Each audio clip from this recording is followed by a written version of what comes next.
shoes and out the door. 5, I'm alive. 6, 7, 8, feeling great.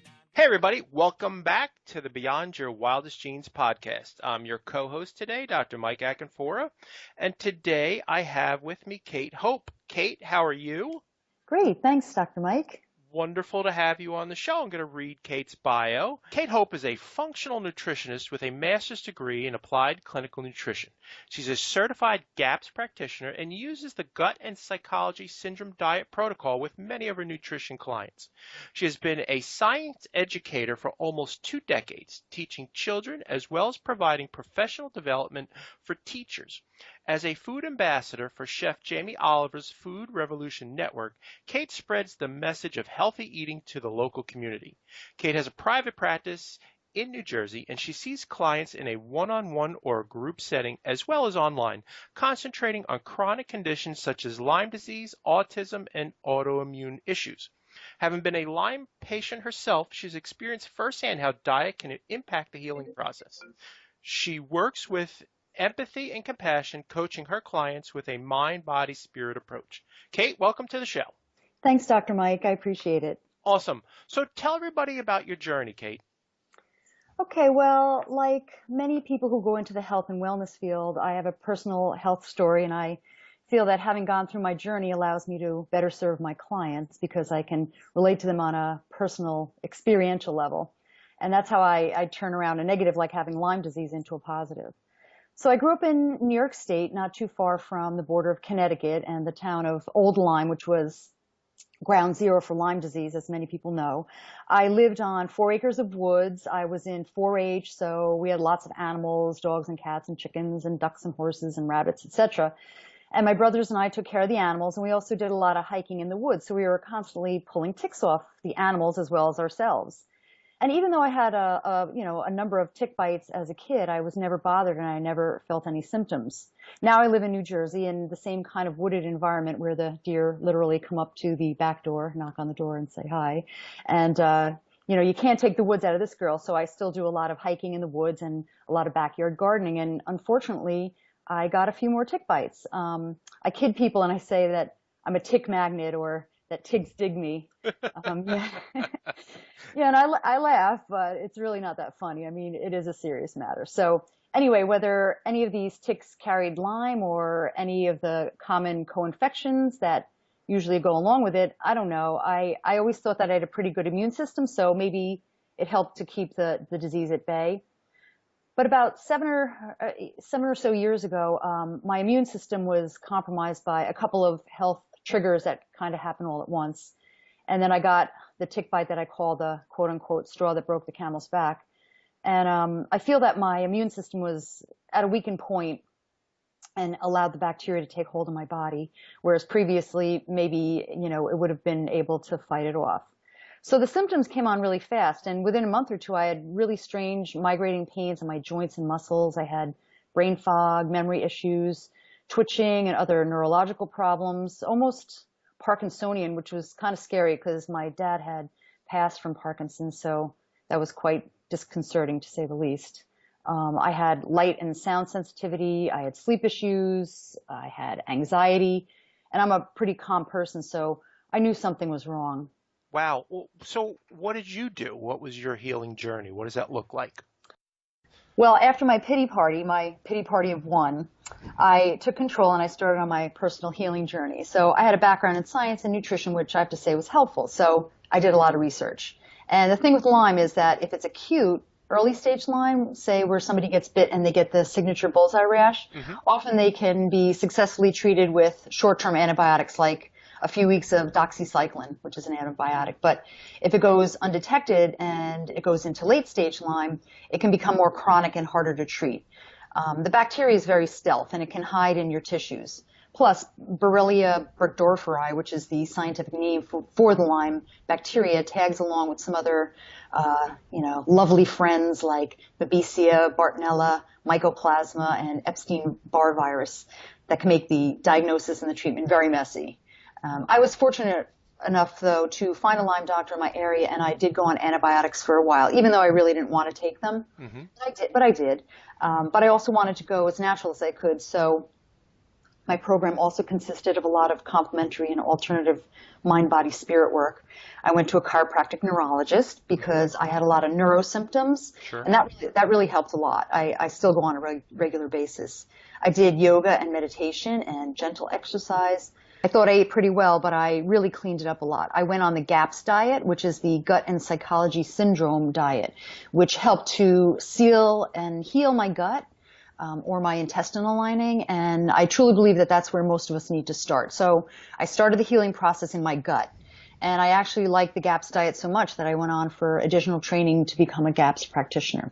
But also in my healing program, I included herbs to fight the pathogen load and to support my gastrointestinal tract, my detoxification pathways, and my adrenal glands. I also did some homeopathy, and then I found an integrative functional medical doctor who helped me get my thyroid back on track as well. Because with Lyme and other chronic diseases, more than one system can be affected.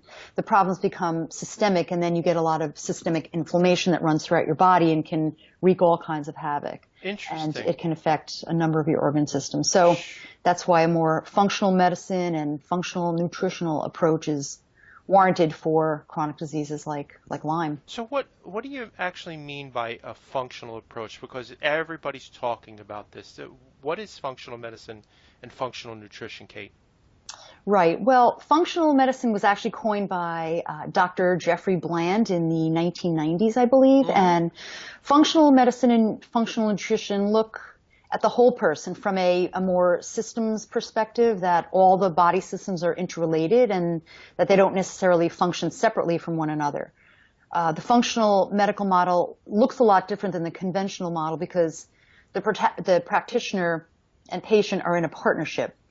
It's a more patient-centered approach. The practitioner spends a lot of time with the patient, listening to their history and trying to make connections between their individual genetics, their environment, their lifestyle, their diet, even their social connections, all in order to get to the root cause of the disease. That's the goal. Kind of like the doctors of the old days, and also similar to many of the ancient healing traditions like Ayurveda and traditional Chinese medicine. So they don't just treat the symptoms, they really try to get to the underlying cause and fix the functioning of the metabolism. And not that they don't treat symptoms as well. I mean, they do. I mean, of course, you want your patients to feel better while you are getting to the root cause. But a functional medicine practitioner would investigate and would want to get to the bottom of questions like, for example, like what's the real reason for your headache, or why are you so tired, or why do you have constant aches and pains? You know, why do you have high blood pressure? And, you know, let's do more than just throw drugs at symptoms. I mean, yes, of course, if your blood pressure is dangerously high, we want to lower it. And drugs may absolutely be warranted. But while we're doing that, let's look into the reason why. So functional practitioners are always asking why. You know, like little kids. Why, mommy? Why, daddy? Right? Sure, absolutely. So go ahead. So functional medicine works really well for chronic diseases, whereas conventional medicine has a good handle on acute care. So acute care is great at fixing like a broken leg or dealing with appendicitis or a bout of strep throat, right? Absolutely. Where a specific drug or a procedure can fix an immediate problem. But the acute care model doesn't work as well for the more complex chronic diseases like diabetes, cancer, heart disease, autism, chronic intestinal issues, mental illness, autoimmune disease, and chronic infections like Lyme. These conditions all increase inflammation in your body, and functional medicine really looks to reduce the inflammation. It looks to balance your neuroendocrine system, your gastrointestinal system, and your detoxification pathway so you can function better. So that's the functional approach. Gotcha. So how does a visit to a functional doctor or a functional nutritionist differ from go to a conventional one, even a conventional nutritionist? Well, a functional practitioner will spend more time initially, typically an hour plus, delving into your history and what may have been some of the triggers or events that led to your issue. They might investigate anything from environmental toxins or heavy metals to a nutritionally poor diet to infections, even to physical or emotional traumas in order to get to the root cause. They usually rely a lot more on in-depth testing. So some of the testing they may do is a full thyroid panel instead of just the TSH, which conventional doctors do. They might test your adrenal stress, where they test your cortisol levels. That's your fight or flight hormone. And when it's unbalanced, it can lead to a lot of fatigue, which is common in Lyme and other chronic diseases. And that can lead to sleep issues as well. They often test for food sensitivities, for example, gluten or casein. Sensitivities to these can cause or aggravate fatigue, brain fog, memory issues, etc. They might do some genetic testing as well. This is becoming more popular these days. You can have your own test done through a service like 23andMe. Mm-hmm. You just send in a saliva sample and they will send you the raw data. And you need a program to crunch the data, and then you need someone to interpret the results. But this can show you if you have specific gene markers or gene SNPs as they're called. And there's slight mutations or variations in the genes, and which can make you more susceptible to certain diseases or conditions, or how well your body responds to drugs, or how well your body detoxifies. Interesting. Yeah. And this is actually the field of epigenetics and nutrigenomics. Sure. Tongue twisters. Absolutely. Epigenetics is the study of how your environment can turn your genes on and off. So in essence, your genes are not your destiny. You have a lot of control in that respect. And the field of nutrigenomics is how your diet and what you eat can affect the expression of your genes. So again, you have control of what goes in your mouth. Nutrigenomics also explores the role of targeted nutritional substances and supplements, so specific things, specific nutrients and supplements to affect your gene expression. So that's pretty cool. Very cool. Yeah, there are other tests that functional practitioners can do. Inflammatory markers like C-reactive protein. They could do a full cardio workup, a lipid panel for cholesterol markers. They typically will do an HbA1c, which tests your it's like a longer term indicator for glucose control. They may do a stool test. Actually, a lot of them do stool tests for pathogens in your gut, like Candida or other bacteria in your gut microbiome. And the microbiome is another hot issue, and that's the community of the beneficial bacteria, viruses, and fungi in your gut. Sure. And there's some other tests like heavy metal testing they might do if that's warranted, or organic acids testing to show nutritional deficiencies and metabolic imbalances. Sure, absolutely. So the patient is really a big partner in this process, correct? Yes, absolutely. And again, as far as all these tests, the practitioner is not going to do them all at once. They'll work with the patient systematically and do one thing at a time. And as you start healing, some of these tests may not even be necessary. So personally, I like to start with the gut because I think we can kind of head off a lot of the problems by fixing that first. So I agree that's with where I you. kind of like to start. I agree with you 100% on that. The gut, you're seeing it more and more today, but it's only been with the advent of functional medicine where conventional medicine is really just starting to catch on to this. But the gut is the place to start. It is considered the second brain. Yes, absolutely. So can you talk to us about your functional approach to healing yourself, healing your Lyme? Sure. Well, after I found a Lyme doctor and started the antibiotics, I knew my gut was going to be severely affected. So the first thing I did was overhaul my diet, like I said. I took a food-first approach. That's sort of my functional approach. I start with food. I decided to stop eating gluten, and within a few weeks, I really noticed a difference. In the meantime, I also found out by testing that I have the gene for celiac. So, it runs in my family. My brother has it. We found out my daughter has it too. So that was a good thing for me to give up. I also gave up dairy, which was really hard. Ooh, that was really hard. That's a tough one. It took me almost a year to do that, but I felt noticeably better after that too.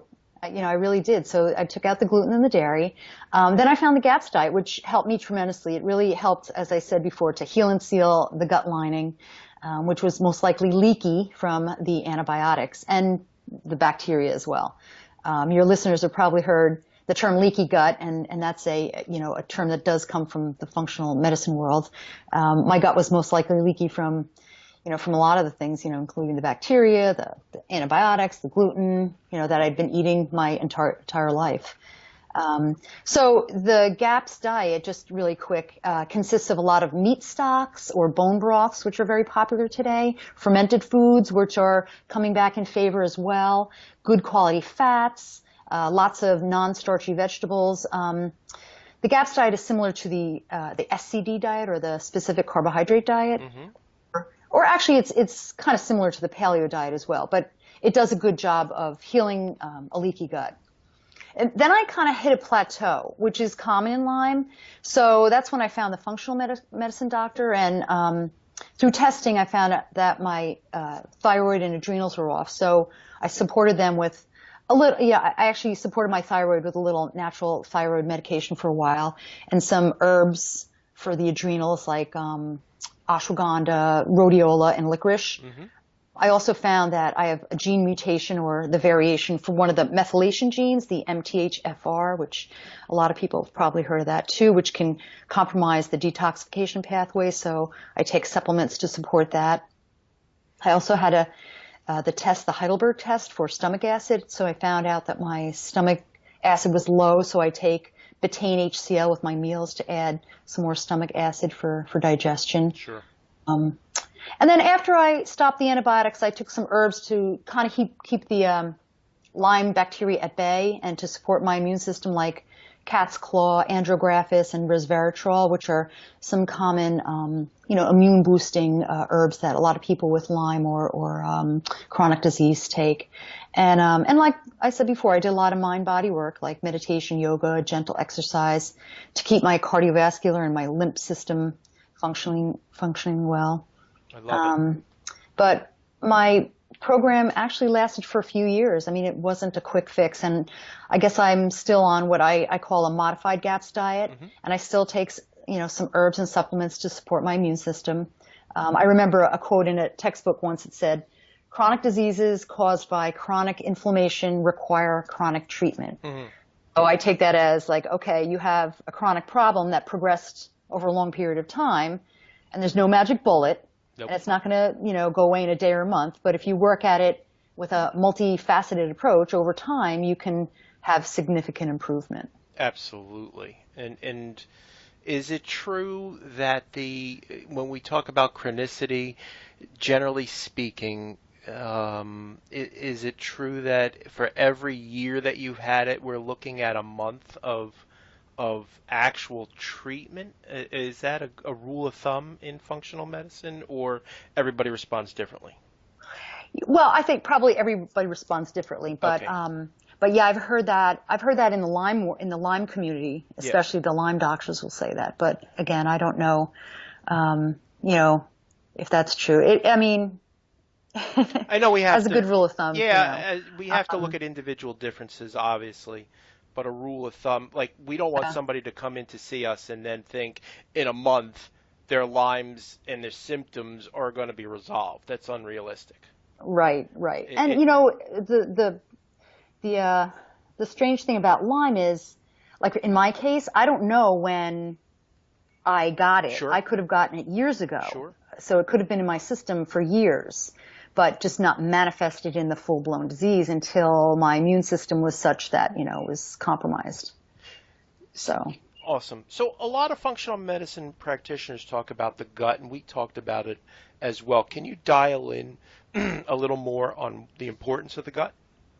Yeah, sure. And this could be a whole nother talk, but, but it's a very interesting and timely topic, and it really interests me. And I'm sure everybody has heard the quote by Hippocrates, "All disease begins in the gut."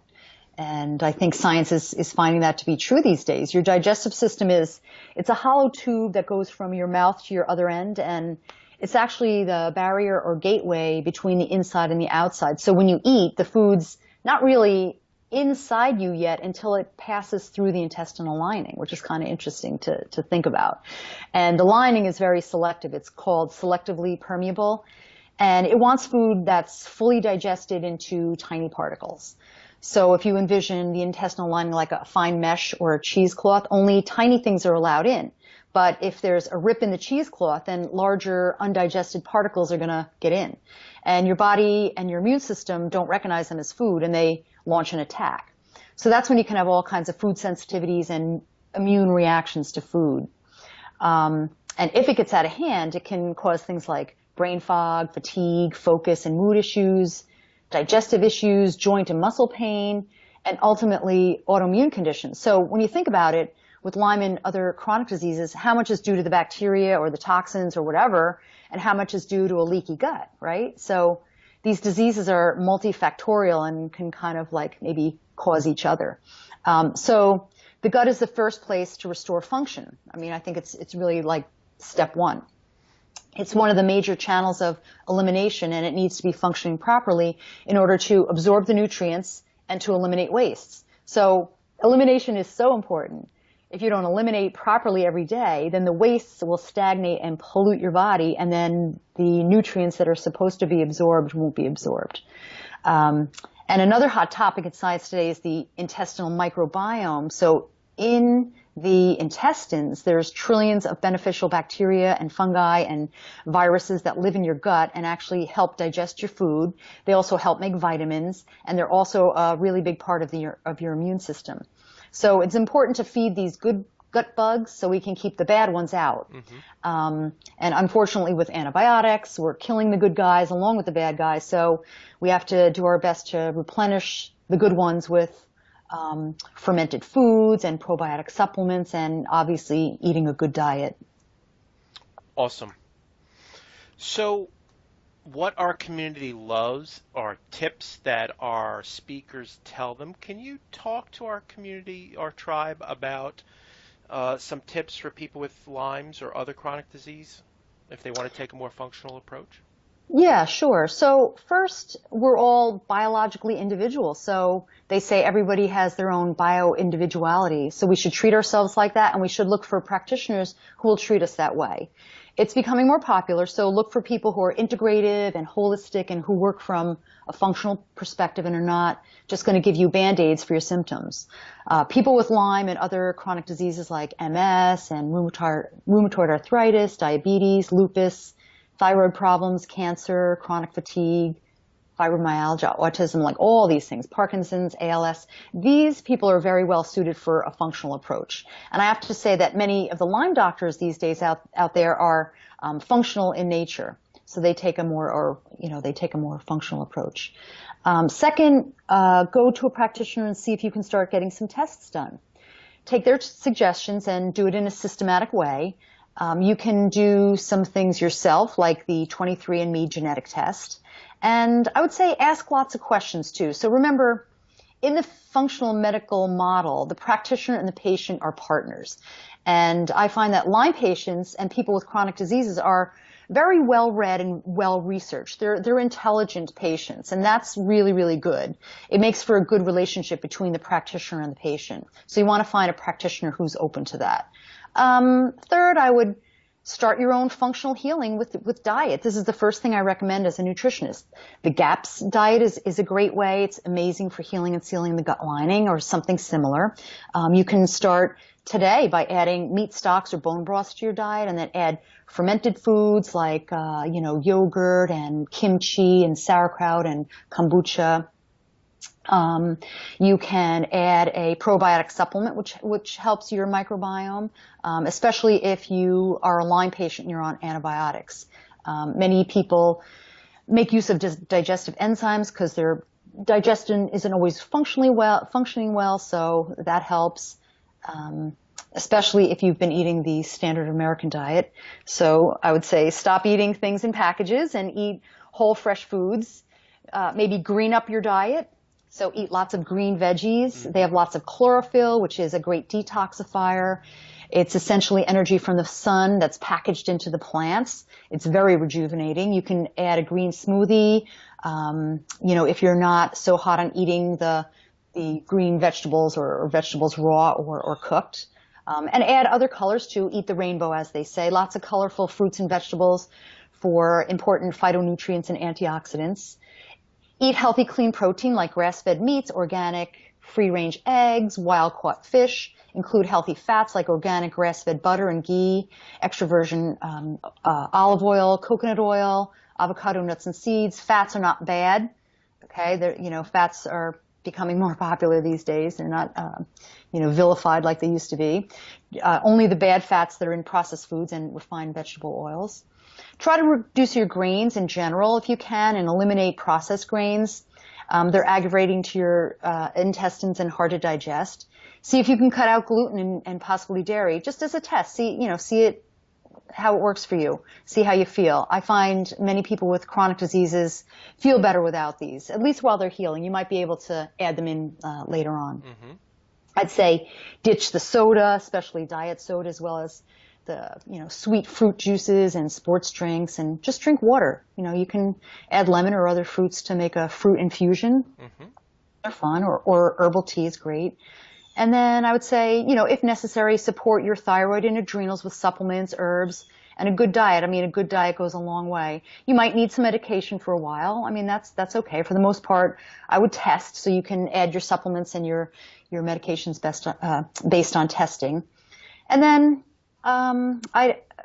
consider some other modalities like chiropractic, acupuncture, homeopathy, essential oils, and don't forget exercise, mindfulness and meditation, and positive social contacts, which are really important to keep your positive attitude. So there are so many things you can do. You can have control over the more modifiable factors in your life, which can change the path of your disease, which can change your epigenetics and then the way your genes are expressed, and can ultimately improve your body's functioning.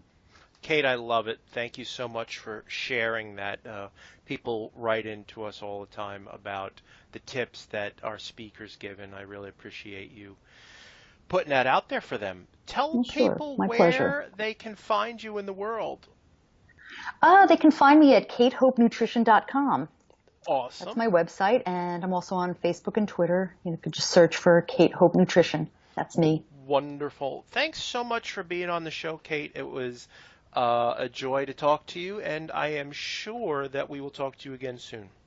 Well, thank you, Dr. Mike. I appreciate it. Thanks a lot. All right. Take care, everybody. Ciao. Bye.